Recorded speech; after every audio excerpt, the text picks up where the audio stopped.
Idemo sad na aktuelnosti iz lokalnih zajednica. Poslanici Skupštine Brčko distrikta napokon su usvojili budžet ove lokalne zajednice za fiskalnu 2016. godinu u iznosu od 206 miliona i 300 hiljada maraka, čime su stvoreni uslovi za prestanak privremenog finansiranja koje traje punih 8 meseci.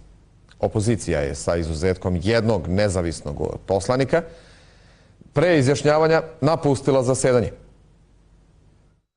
Nakon više prekida i trodnevnog iščitavanja više od 1400 amandmana na vladin predlog te odbijanja svih zahtjeva za popravke rashoda od strane opozicije, poslanici Brčanske skupštine su usvojili osnovni finansijski dokument za tekuću godinu. Stranke u vlasti tvrde, budžet je u okviru ostvarenih prihoda usklađen s potrebama građana. Prije svega je budžet u interesu građana Brčkog distrikta i slobodno mogu da tvrdim i da odbacim sve insinuacije da ovo budžet nije potrošački, da je ovo budžet zaista prije svega u interesu svih socijalnih kategorija, privrede, poljoprivrede. U svakom budžetu su plate negdje do 70 miliona, zakonski i ovi drugi grantovi su također negdje oko 60 miliona, materijalni troškovi su negdje oko 30 miliona, kapitalni budžet je negdje između 15 i 20 miliona i kad pogledate to isto u ovom budžetu.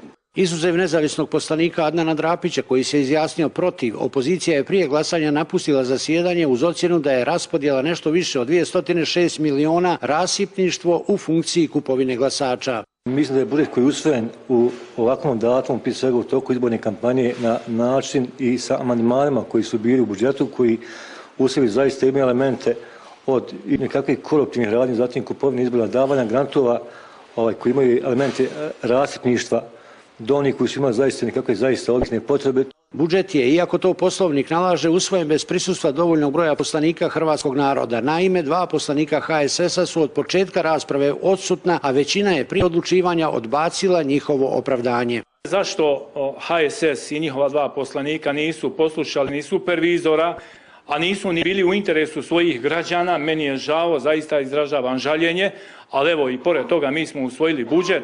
Nezvanično saznajemo da će HSS pokrenuti postupak pravnog osporavanja odluke o budžetu pred apelacionim sudom distrikta, što će, nema sumnje, dodatno podgrijati i onako vrelu predizbornu atmosferu u Brčkom.